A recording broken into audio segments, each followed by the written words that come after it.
आज हमारा यह चौथा सेशन है। इससे पहले ऑलरेडी आपको 3 सेशन करा दिया गया है। अगर आपने सेशन 1, 2 और 3 को नहीं देखा तो ज़रूर देख लीजिएगा। इनका लिंक आपको डिस्क्रिप्शन बॉक्स में मिल जाएगा। एक बार सभी लोग सेशन को फ्रेंड्स लाइक कर दीजिए और आज के सेशन का पहला प्रश्न पढ़िए। देखिए, पहला प्रश्न कि कार्ल मार्क्स ने अपनी पुस्तक नोट्स ऑन इंडियन हिस्ट्री में किस विद्रोह की चर्चा की है। चलिए, आंसर सबको कमेंट करना है। सब लोग आंसर कमेंट करिएगा और जो भी मैं एक्सप्लेन करूंगा उसको ध्यानपूर्वक जरूर सुनिएगा। इससे क्या होगा कि एक प्रश्न के साथ साथ आपके 2 से 3 प्रश्न जो है कवर होते चलेंगे। चलिए, सब लोग आंसर कमेंट करिए कि कार्ल मार्क्स ने अपनी पुस्तक नोट्स ऑन इंडियन हिस्ट्री में किस विद्रोह की चर्चा की है। चलिए बताइए इसका राइट आंसर क्या होगा। फ्रेंड्स देखिए, ये कौन सा विद्रोह है, तो फ्रेंड्स ये संथाल विद्रोह है। संथाल विद्रोह के बारे में कल ही मैंने आपसे पूछा था और संथाल विद्रोह से संबंधित बीपीएससी टीआरई में प्रश्न पूछा जा चुका है, इसलिए संथाल विद्रोह बड़ा ही इंपॉर्टेंट है।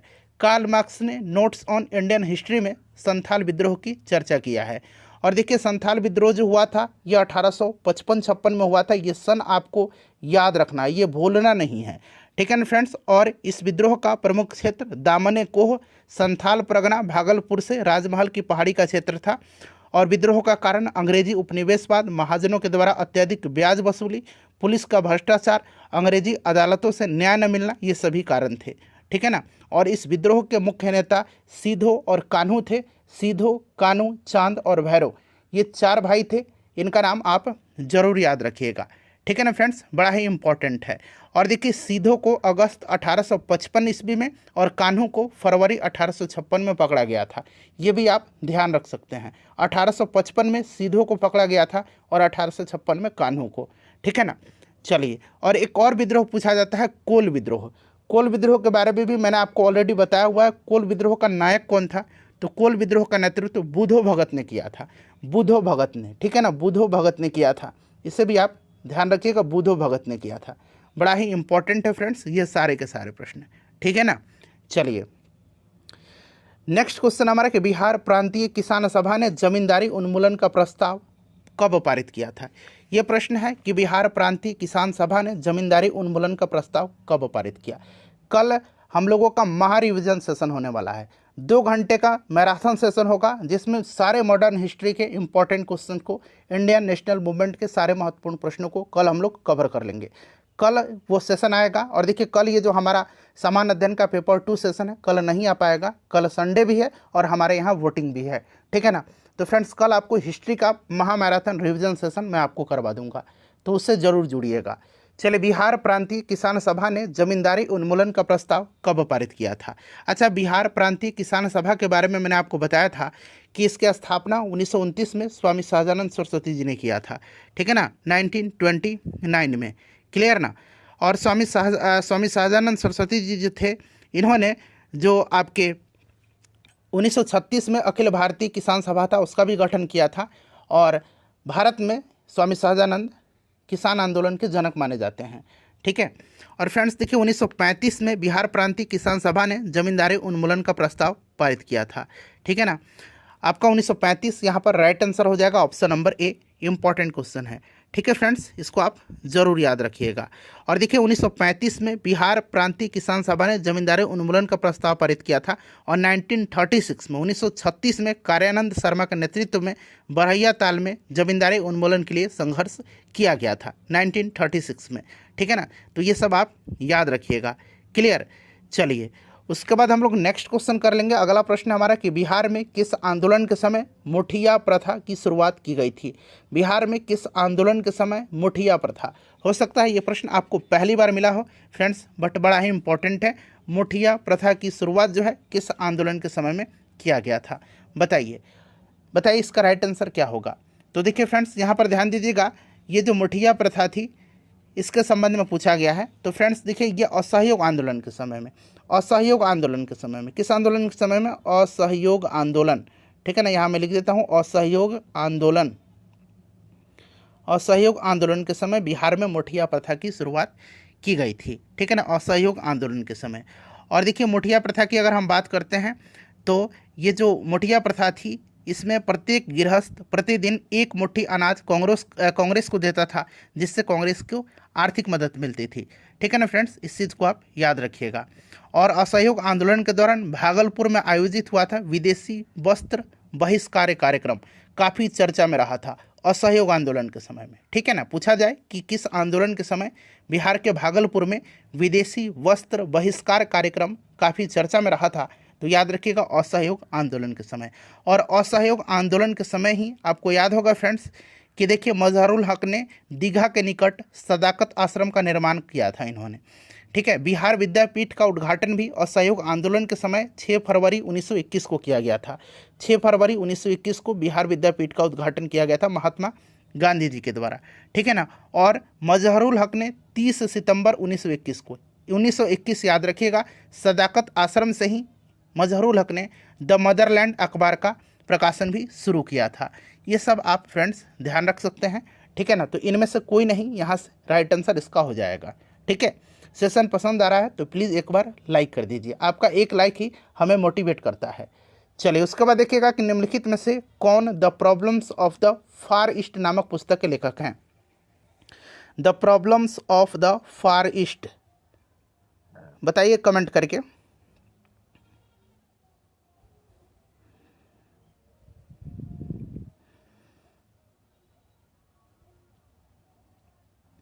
राइट आंसर इसका क्या होगा, the problems of the far east.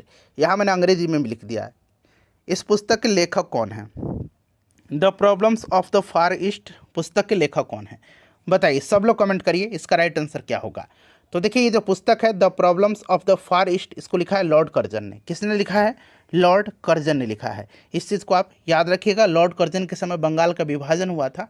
ये सब आप पढ़ चुके हैं, भारतीय राष्ट्रीय आंदोलन के जो सेशन है उसमें मैंने आपको बताया था। ठीक है ना, एक चीज़ आप मुझे बता दीजिए कि स्वदेशी आंदोलन की शुरुआत कब हुई थी, ज़रा डेट और सन तो आपको पता ही है 1905 में, ज़रा आप डेट लिख करके बता दीजिए मुझे, कमेंट कर दीजिएगा भाई। चलिए नेक्स्ट क्वेश्चन हमारा कि 10 रोज़ा, यहाँ अंग्रेजी में भी लिखा गया 10 रोज़ा जो पत्रिका थी राष्ट्रीय आंदोलन के दौरान, भारतीय राष्ट्रीय आंदोलन के दौरान किसने प्रारंभ किया था? 10 रोज़ा पत्रिका, चलिए बताइए 10 रोज़ा पत्रिका जो है भारतीय राष्ट्रीय आंदोलन के दौरान किसने जो है इसको स्टार्ट किया हुआ था? करेक्ट आंसर बताइए, बताइए राइट आंसर क्या होगा। देखिए इनको सीमांत गांधी भी कहा जाता है, फ्रंटियर गांधी भी कहा जाता है, मैंने हिंट्स दे दिया। अब बताइए राइट आंसर क्या होगा। आपको अगर पता है कि सीमांत गांधी किसको कहा जाता है तो आप इसका आंसर दे पाइएगा। बताइए आंसर इसका क्या होगा कि 10 रोज़ा जो पत्रिका था भारतीय राष्ट्रीय आंदोलन के दौरान किसने प्रारंभ किया था? तो फ्रेंड्स ये किया था अब्दुल गफ्फार खान ने। किसने किया था? अब्दुल गफ्फार खान ने किया था। ठीक है ना, अब्दुल गफ्फार खान ने किया था।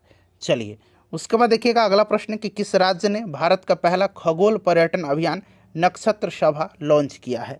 नक्षत्र सभा बड़ा ही इंपॉर्टेंट है, बताइए फ्रेंड्स इसका राइट आंसर क्या हो जाएगा, इसका करेक्ट आंसर क्या हो जाएगा।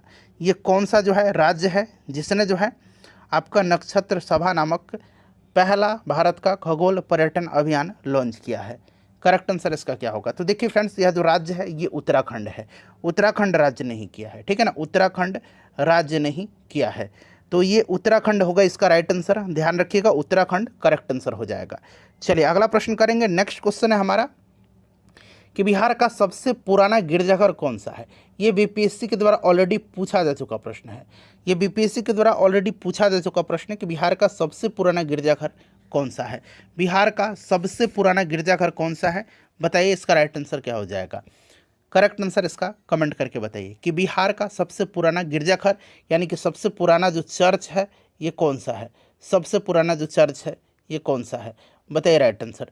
सबसे पुराना चर्च, तो फ्रेंड्स इस चर्च का नाम जो है ये है आपकी पादरी की हवेली। पादरी की हवेली जो है जिसे सेंट मैरी चर्च के नाम से भी जाना जाता है, जिसे सेंट मैरी चर्च के नाम से भी जाना जाता है। ठीक है ना, देखिए बिहार का यह सबसे पुराना गिरजाघर है और इसका निर्माण 1713 ईस्वी में 1713 ईस्वी में किया गया था, 1713 ईस्वी में किया गया था। ये सब आप ध्यान रखिएगा।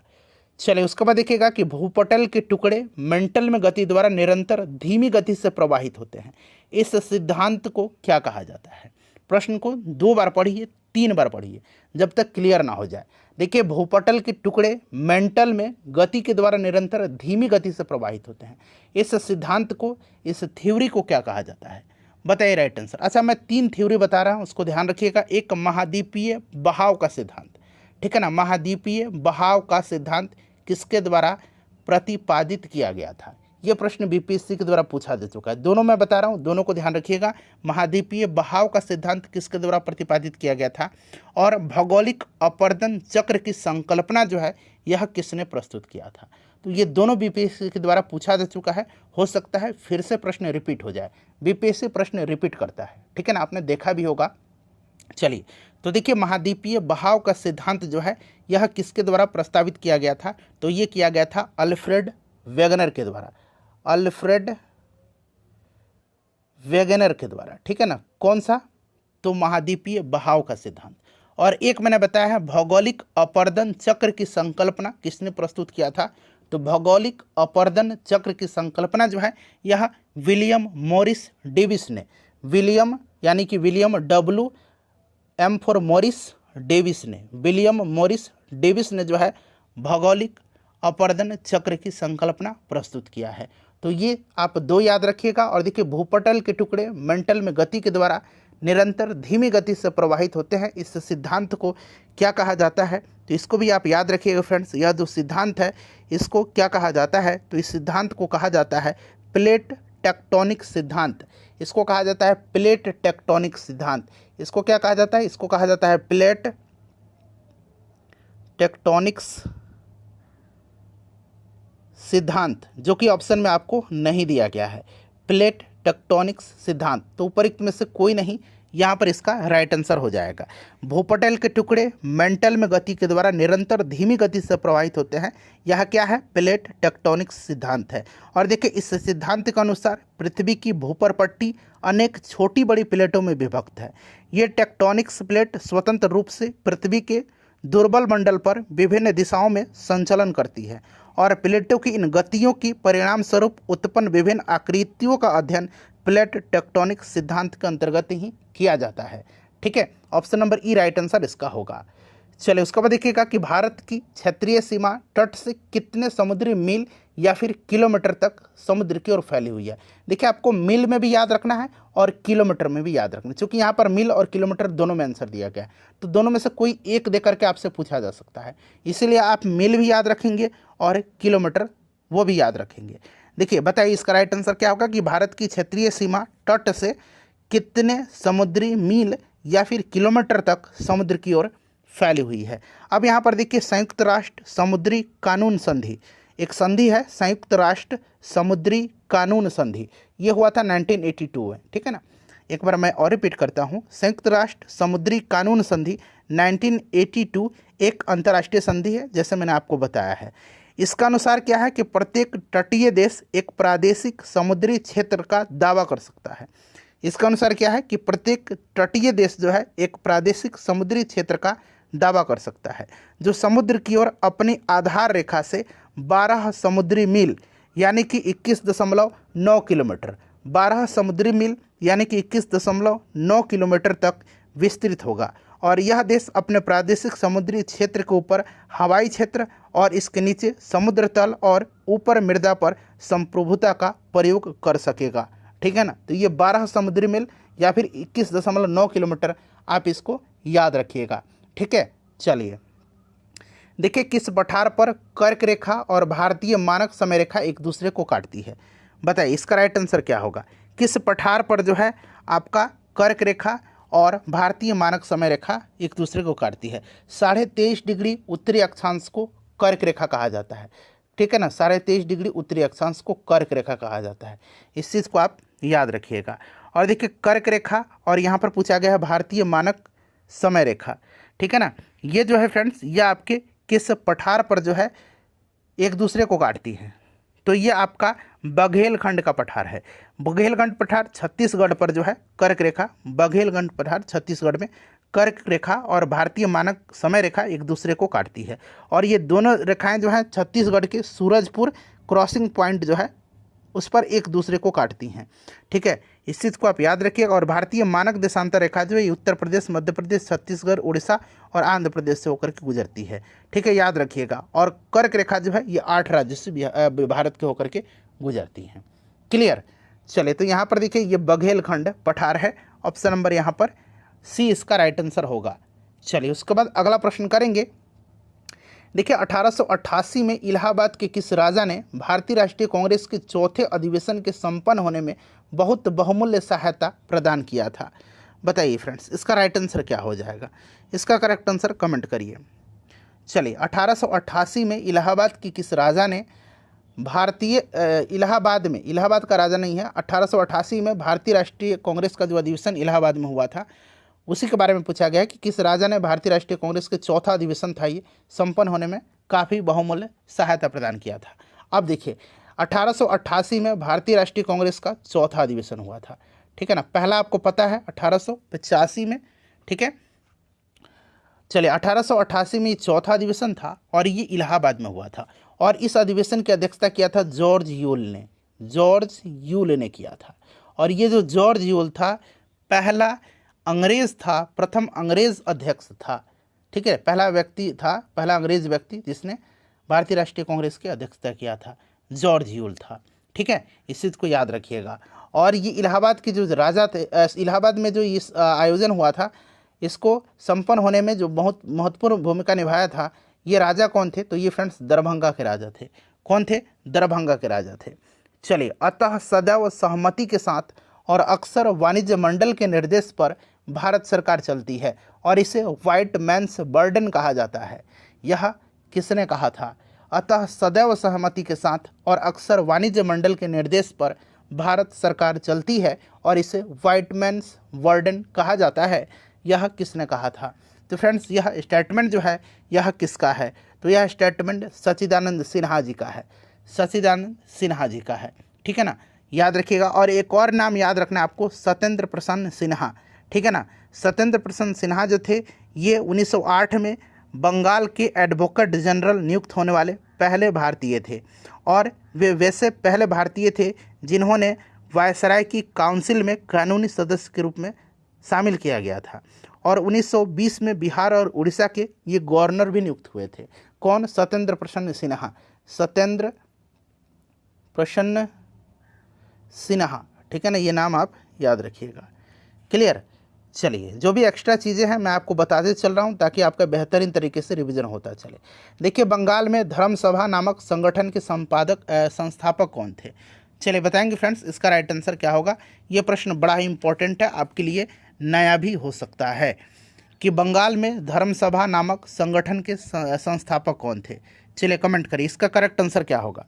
सब लोग आंसर कमेंट करिएगा, बताइए इसका राइट आंसर क्या होगा। आंसर कमेंट करिए, इसका करेक्ट आंसर क्या होगा। राइट आंसर सब लोग कमेंट करिए, इसका करेक्ट आंसर फ्रेंड्स क्या होगा बताइएगा।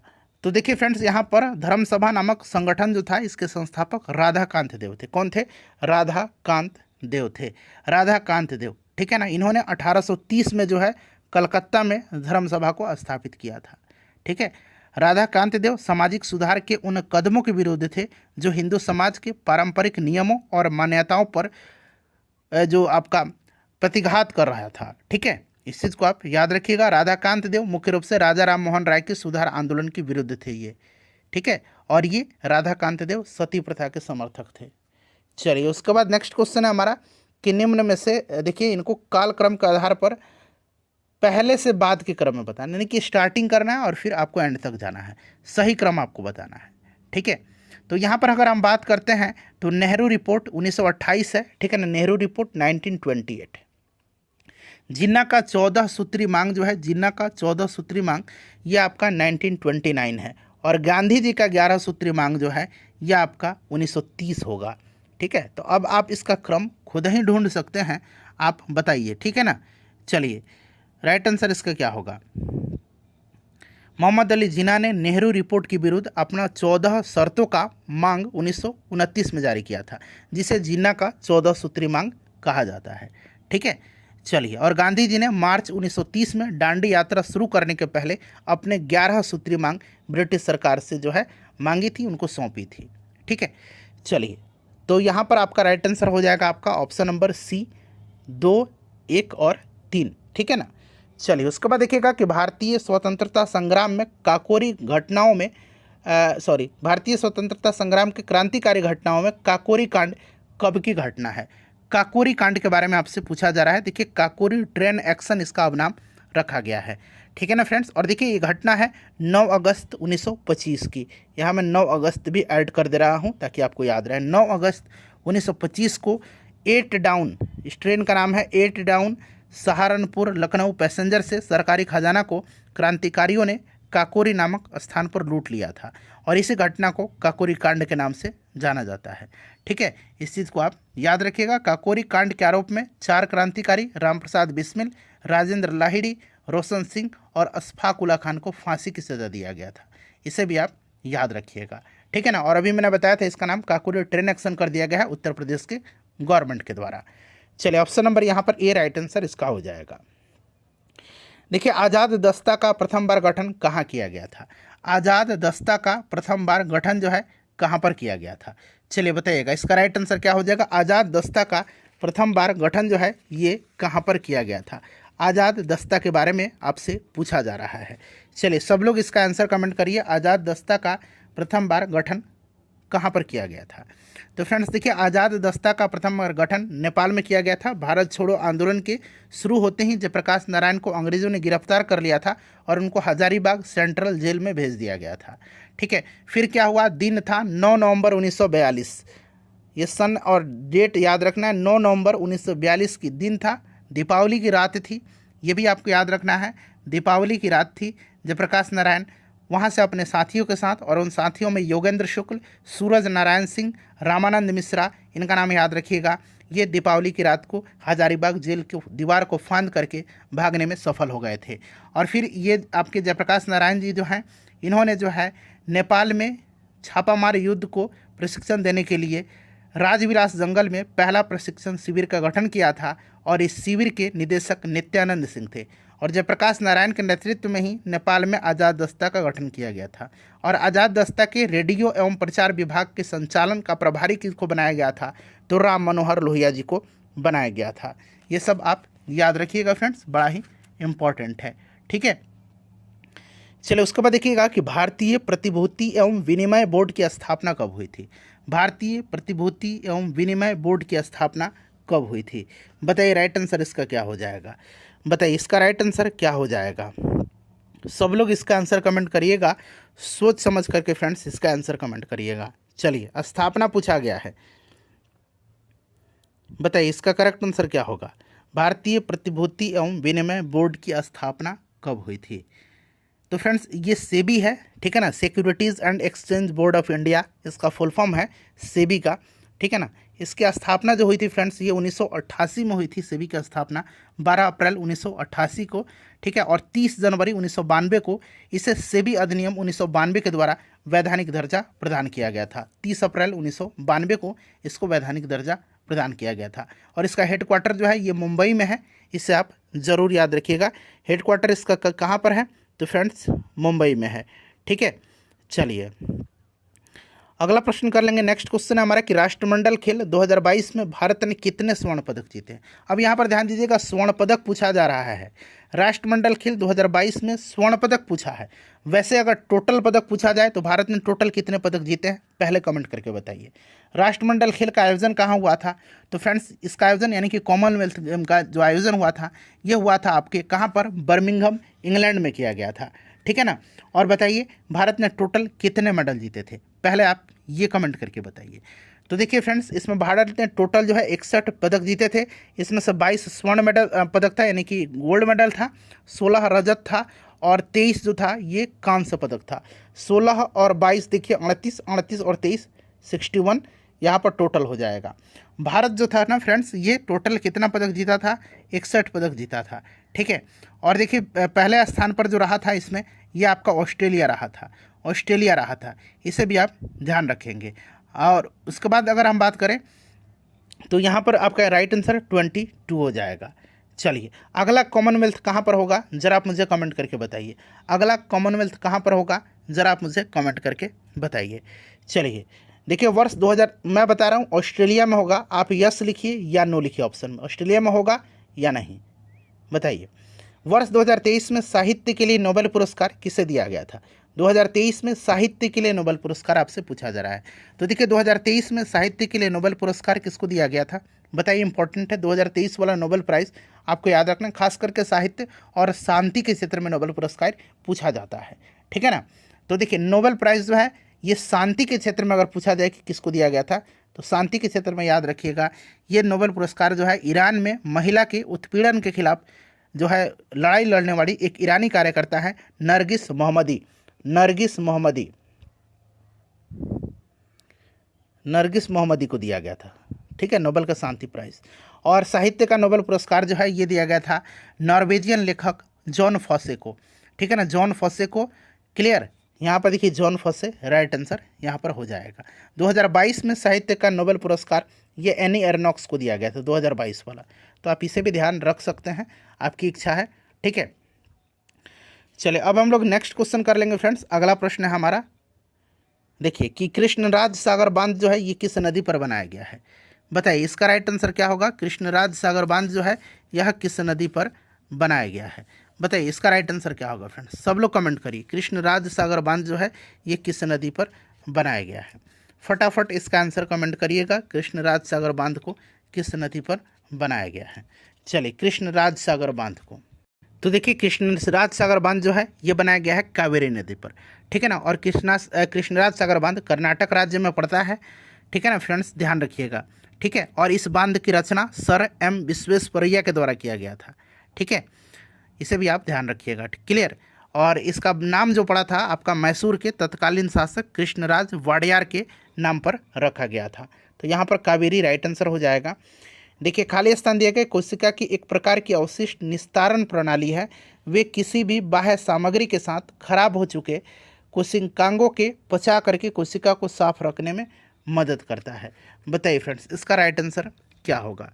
चलिए सब लोग इसका आंसर कमेंट करिएगा कि इसका राइट आंसर फ्रेंड्स क्या होगा। चलिए बताइए, प्रश्न को एक बार दो बार जितना मर्जी है आप पढ़िए, ध्यानपूर्वक पढ़िए।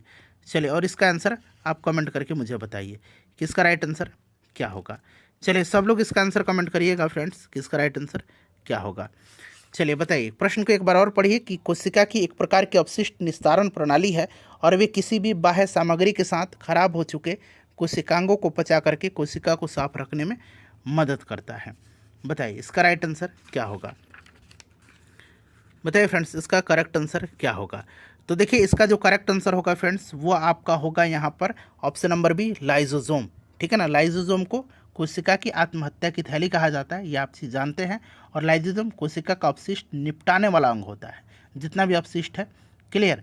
चलिए और आपको पता है आपको यहाँ पर माइटोकॉन्ड्रिया को पावर हाउस कहा जाता है। चलिए उसके बाद देखिएगा कि मूल शिक्षा वर्धा योजना कब की है। मूल शिक्षा वर्धा योजना जो है ये कब की है। चलिए बताइए इसका राइट आंसर क्या होगा। मूल शिक्षा वर्धा योजना जो है ये कब की है, बताएंगे इसका राइट आंसर। तो देखिए मूल शिक्षा की वर्धा योजना जो है ये आपकी है 1937 की, 1937 की है।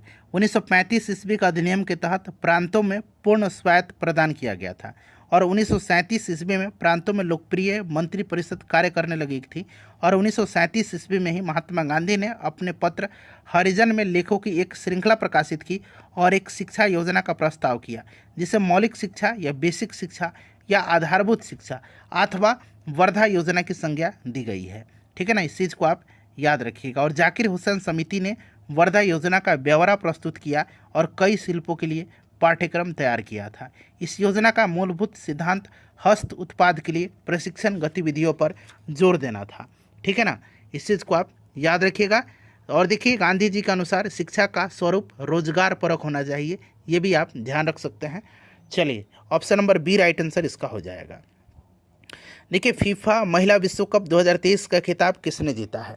और कल वाला जो महा मैराथन जो हमारा महा रिविजन सेशन है उसको आप ज़रूर जुड़िएगा, ठीक है ना, उसको देखिएगा और काफ़ी फ़ायदा होगा। क्योंकि आज थोड़ा सा काम है इसीलिए कम क्वेश्चन को इस सेशन में हम कवर कर रहे हैं। हमारा आखिरी क्वेश्चन है इसका आंसर बताइएगा। तो फ्रेंड्स ये स्पेन ने जीता है। स्पेन ने इंग्लैंड को हरा करके 1-0 से यह खिताब जीता है। इस चीज़ को आप याद रखिएगा। इसका आयोजन ऑस्ट्रेलिया और न्यूजीलैंड में किया गया था, ठीक है ना।